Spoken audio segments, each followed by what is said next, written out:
Ben ritrovati, dunque torniamo gentili amici e amiche alla visione all'ascolto con la programmazione normale dopo la pausa natalizia. È venuta a trovarci in studio l'onorevole Serena Pellegrino, Sinistra Italiana. Partiamo subito proprio con i botti di Capodanno perché sabato ci sarà una manifestazione a Gorizia, una manifestazione che si ripete da anni all'interno addirittura del municipio in ricordo dei caduti della 10ª MAS. Voi direte, cosa c'entra la Serena Pellegrino con la 10ª MAS? Serena Pellegrino giustamente viene da noi a dire perché noi di sinistra non possiamo manifestare contro questa manifestazione, fare una contromanifestazione, perché il prefetto di Gorizia ha vietato qualsiasi tipo di manifestazione o di protesta. Allora ci racconti un po' nei dettagli cosa eventualmente farete, ma soprattutto perché c'è stato questo diniego. Allora, l'anno scorso noi abbiamo manifestato davanti al comune, questi esponenti della 10ª MAS sappiamo benissimo che è una compagine sostanzialmente illegale, perché è una compagine che richiama il fascismo. Noi sappiamo che niente di più di una cosa di questo tipo è apologia di reato. E l'anno scorso abbiamo manifestato contro queste persone che sono state invitate nella casa del sindaco. Il sindaco però non si è presentato, li ha fatti accogliere dal vice sindaco. Se tu apri le porte della casa comune devi anche prenderti la responsabilità di quello che stai facendo. Noi abbiamo manifestato, ha manifestato anche Casa Pound dalla parte opposta e comunque col diritto di manifestazione. Quest'anno invece è stata negata la possibilità di manifestare fuori dal comune e allora con l'ANPI e anche altre associazioni si è pensato di fare una manifestazione davanti alla prefettura. Per quel che mi riguarda, rispetto a quello che è anche successo l'anno scorso, ho pensato di promuovere un'interrogazione parlamentare sul fatto della mancata possibilità di manifestare e poi di coinvolgere i consiglieri regionali e comunali, ma anche parlamentari, come per esempio Emanuele Fiano, che si è fatto promotore nella scorsa legislatura di una legge che rivendica il fatto che noi siamo una repubblica antifascista e che manifestazioni fasciste non possono essere supportate e soprattutto all'interno di istituzioni. Ecco, la cosa importante da sottolineare è questa, no? Lei dice fino a quando uno, non so, in un cimitero piuttosto che a titolo privato va a fare la sua commemorazione, ma ripeto, chiusa all'interno di un'area ben precisa, può andare bene, piaccia o non piaccia, ma comunque è un diritto, è un atto privato ed è un diritto anche che rientra nella Costituzione italiana. Dall'altra però lei si chiede cosa c'entra la 10ª MAS col comune di Gorizia, cioè qual è stato il ruolo della 10ª MAS in quel periodo. Ricordiamo che la 10ª MAS ad esempio non aveva nulla a che fare con la Repubblica di Salò, perché addirittura era addirittura un corpo completamente fuori dalla Repubblica Sociale che dipendeva, qualcuno dice di no, ma dipendeva direttamente dalla Germania. Assolutamente, noi sappiamo benissimo che ci sono state delle uccisioni di partigiani, avevano altri scopi e altri ruoli e soprattutto sul nostro fronte insomma si sono perpetrate delle stragi assolutamente da non pensare neanche ipoteticamente di tornare a sottoscrivere. Mi piacerebbe che uscisse fuori allo scoperto il sindaco Ziberna e che dicesse io sono fiero, sono contento di ospitare la 10ª MAS e poi soprattutto anche la messa che viene fatta al contorno, perché l'anno scorso è stata fatta una messa. Mi piacerebbe sapere Papa Francesco che cosa ne pensa di queste persone che vengono accolte in una chiesa con tanto di pompa magna. Ecco, credo che dobbiamo rivendicare che la nostra Repubblica è una Repubblica antifascista e che è nata veramente e soprattutto laica, ma questo lo dico sempre perché... No, perché ogni tanto si confonde le idee, no? No, è laica e antifascista, sappiamo bene. La Chiesa non c'entra nulla con la Repubblica Italiana. No, è vero, infatti ho detto cosa pensa Papa Francesco di questo. E comunque noi rivendichiamo il fatto di essere una repubblica antifascista e soprattutto su quel confine sloveno, che sappiamo bene essere aperto ancora un fronte di conoscenza e di storia molto importante. Troppe persone hanno già messo la parola fine su quell'esperienza, io invece chiedo che ci sia ancora la rivendicazione degli storici che possano ancora aprire tutti i cassetti di quel famigerato armadio che in pochissimi minuti è stato chiuso e negli ultimi anni è stato riaperto, ma purtroppo riaperto troppo poco. Bisogna andare a fondo su che cosa è successo nel confine orientale. Anche perché ci sono molti, non si può risolvere in 2 secondi la cosa, come ha detto lei. Assolutamente. Bisogna tornare indietro al 1914 e poi forse qualcosa si ricostruisce. Ma soprattutto bisogna fare una grande attenzione, perché lì ci sono 2 popoli, il popolo italiano e il popolo sloveno, che hanno imparato a convivere. In questi anni, soprattutto dalla caduta del muro, si sono fatte delle aperture importanti e adesso riaprire di nuovo dei focolai di vendetta, di cattiveria, credo che sia veramente un errore madornale proprio per quello che riguarda la convivenza di queste due. Ecco, la domanda nasce spontanea. Secondo lei la cosa poi cadrà nel dimenticatoio, nel senso che il prefetto farà finta di non ricordarsi di questa cosa, probabilmente a Roma qualcuno non si ricorderà di tirargli le orecchie per il fatto che lo stesso decreto sicurezza, ricordiamo, firmato dal ministro Salvini, prevede manifestazioni e contromanifestazioni, perché non è che possiamo stare da una parte in base a come ci svegliamo la mattina, no? Perché un giorno non possiamo difendere una cosa, il giorno dopo attaccare o viceversa. Infatti io mi auguro veramente che a quel punto il prefetto dica, essendo un organo del governo, un'emanazione del governo, lo sappiamo bene che il prefetto fuori dalla sua struttura c'è scritto Palazzo del Governo. Questo la maggior parte delle persone non realizza, che il prefetto è un organo chiamato dal governo a rispondere e al controllo della sicurezza dei cittadini. Noi vorremmo veramente che il prefetto rispondesse. Spero che rispondano alla mia chiamata per il 19 di gennaio una buona parte dei rappresentanti istituzionali. Vediamo i nostri rappresentanti del Partito Democratico che cosa dicono. Loro hanno votato insieme a noi la legge Fiano, e poi soprattutto evitare che fra 365 giorni poi si torni a replicare, anche perché piano piano poi queste cose crescono, no?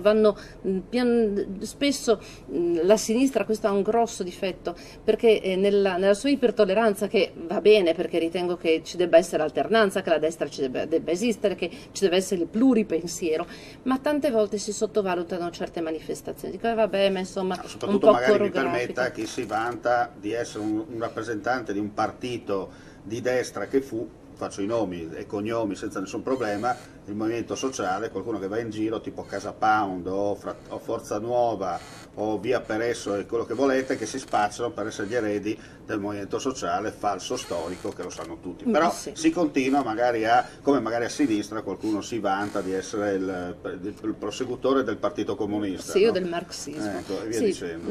Devo dire che quello lì è un filone quello dell'estrema sinistra, che frequento semplicemente per pluralità di pensiero, ma qui non mi sento dentro in quella compagine, che però mi necessita per avere informazioni, per poter accrescere la mia cultura personale. Lì davvero c'è una rivendicazione, ma non c'è una volgarizzazione, ecco, diciamo pure così. Invece purtroppo io ho notato, quando abbiamo fatto quella grossa manifestazione a Trieste, che Casa Pound si sono ritrovati, si ricorda, a ottobre, tra ottobre e novembre, si sono ritrovati tutta la squadra, perché loro sono proprio una squadra, noi eravamo molto scomposti, ben ordinati a Trieste. Io credo che sia una manifestazione importante da tenere veramente con il cannocchiale e tenere il focus alto. Noi siamo una repubblica democratica, certo, antifascista ma soprattutto io sottolineo sempre questo, bisogna cominciare a fare anche chiarezza a 360 gradi, no? Io dico, io ho il mio pensiero politico, però secondo me la storia è storia, le chiacchiere sono chiacchiere, la propaganda è propaganda, in base a come tira il vento, no? E allora secondo me bisogna un po' capire il perché certe cose si fanno, come si fanno e dove dovrebbero, diciamo, andare fatte, e non magari in luoghi pubblici dove si svergogna in un certo senso anche l'istituzione presente sul territorio. Ma certo, anche perché queste persone lo dico comunque devono rispondere al nostro dettato costituzionale. Il nostro dettato costituzionale forse è una delle costituzioni più antifasciste. Diciamo che l'intervento suo oggi è stato non a caso, perché oggi è l'8 di gennaio, e l'8 gennaio del 1944 ci fu il famoso processo di Verona, dove l'allora governo repubblichino praticamente mise alla gogna i cosiddetti traditori del 23 luglio del 1943, tra cui il genero dell'allora capo della Repubblica, capo del governo prima, e altri gerarchi che si opposero quando capirono insomma che la frittata era fatta, firmarono il famoso decreto Grandi e poi nel 1944 insomma, furono fucilati a morte per essere traditori dell'ideologia. Ecco, ma la storia no, ma è molto bella questa cosa che hai detto, anche perché noi viviamo in una terra di passaggio che di sangue ne ha visto tantissimo e di esperienze positive e negative ancora di più. E la maggior parte delle persone che vivono su questo territorio non conoscono la storia. Io spesso uso questa definizione che la memoria storica è in estinzione più del panda, e invece noi dovremmo veramente ricominciare a leggere i libri di storia e documentarci chi erano i padri, chi ha camminato su queste terre. Spesso si parla dei cosacchi, no? Questo ogni tanto salta fuori che qualcuno dice ah sì, i cosacchi, poi la maggior parte delle persone è convinta di sapere la storia semplicemente perché ha avuto una piccola evocazione, magari dal nonno, dallo zio, e poche persone invece vanno e affrontano davvero la conoscenza della storia e di come mai noi oggi ci ritroviamo in questa situazione. Noi possiamo raccontare e dirci quello che ci stiamo dicendo adesso perché c'è stata la resistenza partigiana e tantissimi sono morti, ragazzi giovani, 19, 20 anni, che hanno creduto di poter dire io do la mia esistenza, la mia vita perché quelli dopo di me possano raccontare e dire liberamente quello che stiamo dicendo noi adesso. E la destra deve esistere nel nostro paese, ma non la volgarizzazione della destra o quantomeno la possibilità di ritornare a quelle rievocazioni fasciste. Tante persone dicono ah ma però lui ha fatto un sacco di cose buone. Allora, attenzione, perché quando si dice che lui ha fatto un sacco di cose buone, come per esempio la ferrovia, le autostrade, i ponti, in quell'epoca l'hanno fatto tutti. Tutti hanno fatto quel tipo di opere, quel tipo di urbanizzazione. Diciamo che funzionava in una certa maniera, magari la Repubblica ha dei suoi pro e contro. Ecco, sa che cosa le dico? Che c'è solo una cosa che è sicuramente certa, che in dittatura la corruzione è legalizzata, perché io sono il dittatore e decido che quest'opera la fai tu. Invece in democrazia la corruzione non è legalizzata. Va detto che in tutte le dittature, indifferentemente dal colore, tutte le dittature, quello è o stai con me o sei contro di me. Certo, invece in democrazia ci sono le gare d'appalto, cioè dobbiamo e vanno avanti procedere con in un altro modo, perché ci sono altri sì, interessi. È vero, la burocrazia purtroppo anche alle volte crea veramente allora, dei approfittiamo disagi. del fatto della sua presenza ancora un 5 minuti perché sabato, poi nel fine settimana ci sarà un importante evento, no? In Sicilia, se non in sbaglio. Sicilia, sì, a Caltanissetta c'è un ritrovo importante. La Sicilia è sempre un luogo di grande elaborazione, è incredibile, questo, la storia ce lo insegna, dalla Sicilia parte sempre nel bene e nel male. Io spesso dico che la Sicilia è il meglio del meglio e il meglio del peggio, in questo caso sta dando veramente il meglio del meglio.